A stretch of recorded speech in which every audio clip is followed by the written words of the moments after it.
Hello and good morning everyone. Welcome back to Historical Background series. Let's start with the question number 41. Consider the following statements with reference to Act and the Commission during the British rule. Indian Council Act of 1833 provided for the nomination of Indians as non-official members of the Legislative Council. Indian Council Act of 1892 enlarged the function of legislative councils and gave them the power to discuss budget. The Simon Commission recommended the extension of responsible government in the provinces. Yes.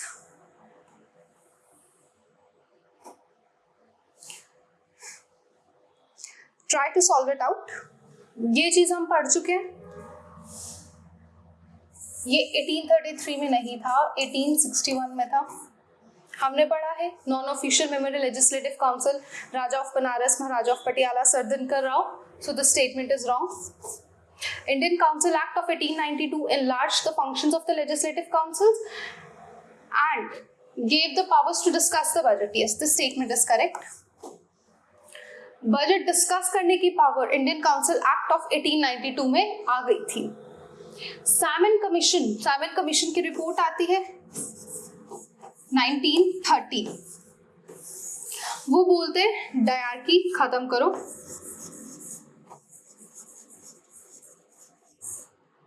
Dyarchy abolish करो at provinces, responsible government बनाओ. The statement is correct. So we have 2 and 3 are correct. Next come to 42nd. In Indian context, which of the following is the most appropriate reason to conclude that authority of the constitution is higher than that of parliament? कहाँ पता चलता है कि constitution की authority parliament से ज़्यादा है? देखो, कॉन्स्टिट्यूशन जो है वो लोगों ने मिलकर बनाया है, कंसेंसस से बना है. It is on the top. Parliament जो लॉज बनाएगी, लेजिस्लेचर है, वहां पे लोग चुनकर आते हैं लोगों के थ्रू. अब ये कहाँ पता चलता है कि कॉन्स्टिट्यूशन ऊपर है या पार्लियामेंट? जो पार्लियामेंट है that is deriving it's power कहाँ से? कॉन्स्टिट्यूशन से. दिस शोज कि कॉन्स्टिट्यूशन जो है वो ऊपर है as compare to parliament.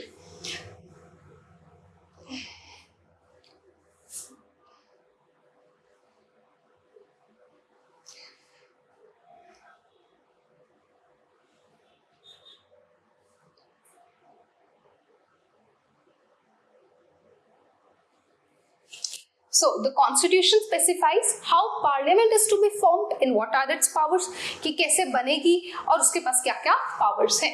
So third statement is correct. Yes, 43rd. Consider the following statements. The Government of India Act 1919 authorizes the provincial legislature to enact their own budget. The Government of India Act 1935 introduces the direct elections for the first time. Both the Government of India Act 1919 and Government of India Act 1935 provided for the adoption of diarchy. क्या लगता है? Which statement is correct? यहाँ से start करते हैं. Government of India act 1919. Government of India act 1919 के अंदर dyarchy introduce कर दी गई थी प्रोविंस पे. गवर्नमेंट ऑफ इंडिया एक्ट 1935 में बोला गया कि जो डायरकी है वो प्रोविंसेस से अबॉलिश कर देते हैं, सेंटर पे इंट्रोड्यूस करते हैं, but it never been implemented. So this statement is wrong. First देखो, the Government of India Act 1919 authorizes the provincial legislature to enact their own budget. क्या 1919 में था ये? Yes, the statement is correct. Model Minto reforms में बोला गया था provincial budget separate कर दिया गया था for centre and provincial. Provinces अब अपना बजट खुद बना सकती थी. ये स्टेटमेंट करेक्ट है. क्या direct elections? Government of India Act 1935 introduced direct elections for the first time. Yes, this statement is wrong. First statement is correct.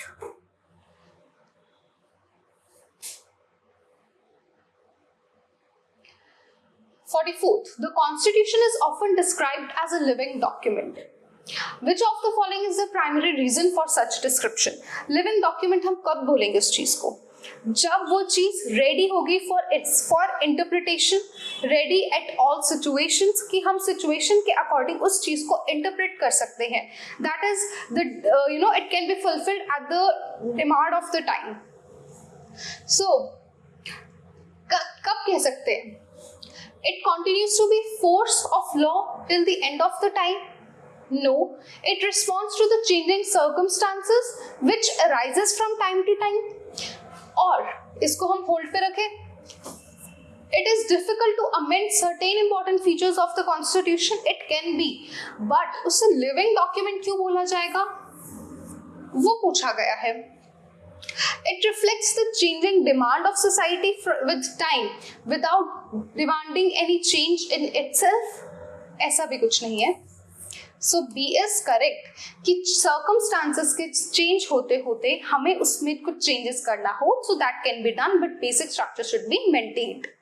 Okay, next we have which of the following are the unitary features of the constitution? Unitary features means center has strong hold, center की है, central government is more powerful. क्या दिखा रहा है यहाँ पे? Unitary feature, centre has strong hold. What it shows, we have integrated judiciary. हमारा US की तरह नहीं है जहाँ पे फेडरल कोर्ट है एंड अदर कोर्ट्स है. हमारा सुप्रीम कोर्ट, हाई कोर्ट्स और other subordinate courts. Division of power between centre and states, क्या ये यूनिटरी फीचर को दिखाएगा? अगर हम पावर की डिवीजन की बात कर रहे हैं, it is not the feature of unitary. Appointment of CAG, yes, CAG को अपॉइंट कौन करता है? सेंटर अपॉइंट करता है. अकाउंट्स, ये सेंटर और स्टेट दोनों के चेक करता है. All India services, yes, you all are studying for that. Okay, so 1, 3 and 4 are correct. एक स्टेटमेंट और है, reservation of bill passed by the state legislature for the consideration of the president. Yes, यहाँ पे भी bill अगर reserve कर दिया जाए प्रेसिडेंट के लिए, सो सेंट्रल टेंडेंसी शो होती है यहाँ पे भी. 1, 3, 4 and 5 are correct. Next we have which of the following are the similarities between Indian parliamentary system and British parliamentary system? यहाँ पर हमसे सिमिलैरिटी पूछी गई है जो दोनों चीजों में है. ध्यान रखना सिमिलैरिटीज. सबसे पहले supremacy of parliament.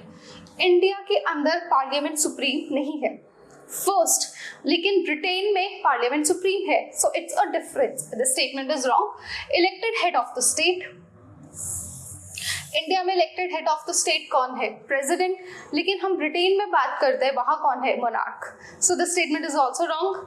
Majority party rule, this is the statement जो दोनों में सिमिलर है. So the answer is C.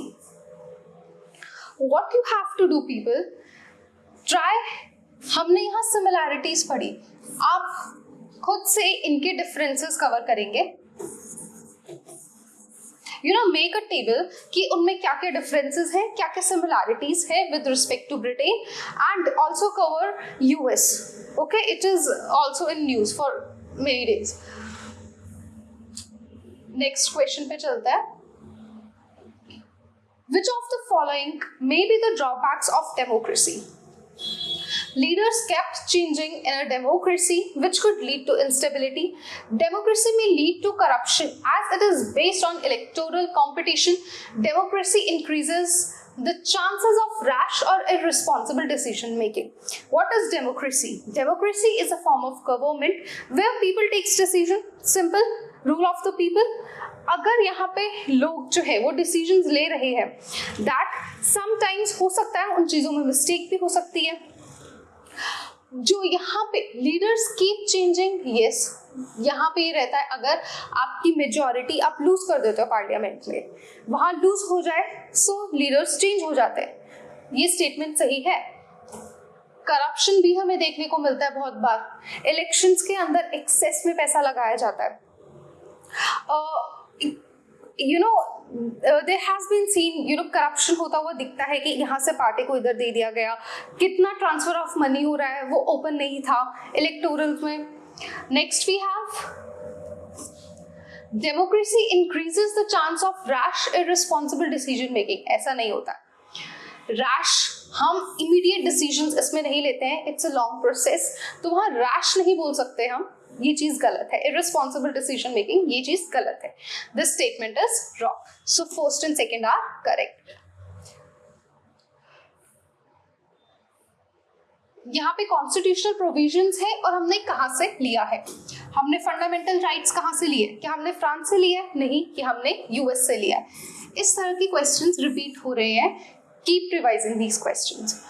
Directive principle of state policy हमने आयरलैंड से ही लिया. कैबिनेट फॉर्म ऑफ गवर्नमेंट ये हमने ब्रिटेन से लिया. So 2 and 3 are correct. Constitutional provisions और ये कहाँ से लिए गए, इसका आप एक टेबल बना लो, make a table of it. ऐसी चीज हमने पहले क्वेश्चंस में भी कवर की है. So it is able, you will be able to revise it quickly.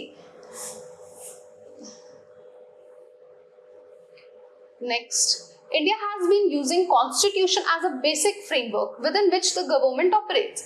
Which of the following are not the reasons for it? क्या reason नहीं है?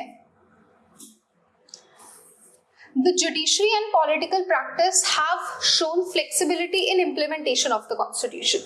ये तो reason है ही ना कि जो basic framework हमें show करता है government कैसे काम करेगा, वो सब चीजें बताता है.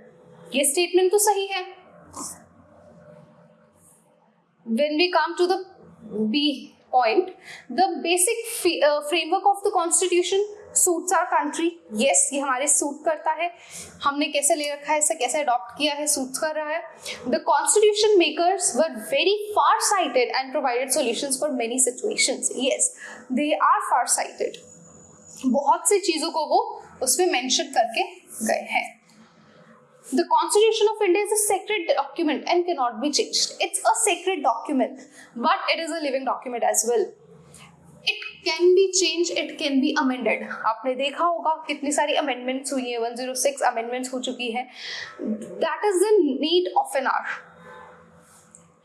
ये statement यहाँ पे गलत है और हमें यही reason find करना था. Last question. Which of the following statements is not correct with regard to the Indian Independence Act of 1947? It provided that India can alter any law made by the British in relation to India, including the Indian Independence Act of 1947. Indian independence act से बताना है, ये बिल्कुल सही बात है कि जो उस एक्ट में लिखा है इंडिया चाहे उसे रिमूव करना, एबॉलिश करना, जो करना चाहती है कर सकती है. It abolish the office of governor general in India. नहीं, किसका अबॉलिश किया था? वॉइसरॉय का अबॉलिश किया था. गवर्नर जनरल्स उन्होंने रखे थे for the dominions. Though it declared India as an independent, it did not proclaim the lapse of British paramountcy over the princely states. No, यहाँ पे lapse हो गई थी ब्रिटिश पैरामाउंसी. उन्होंने बोला था अगर प्रिंसली स्टेट्स इंडिया को ज्वाइन करना चाहती हैं या इंडिपेंडेंट रहना चाहती है या पाकिस्तान को ज्वाइन करना चाहती है, वो अपनी मर्जी से कर सकती है. ये स्टेटमेंट गलत है. Only one is correct. This is it for today. I hope you like these sessions. Have a good day, nice day, take care.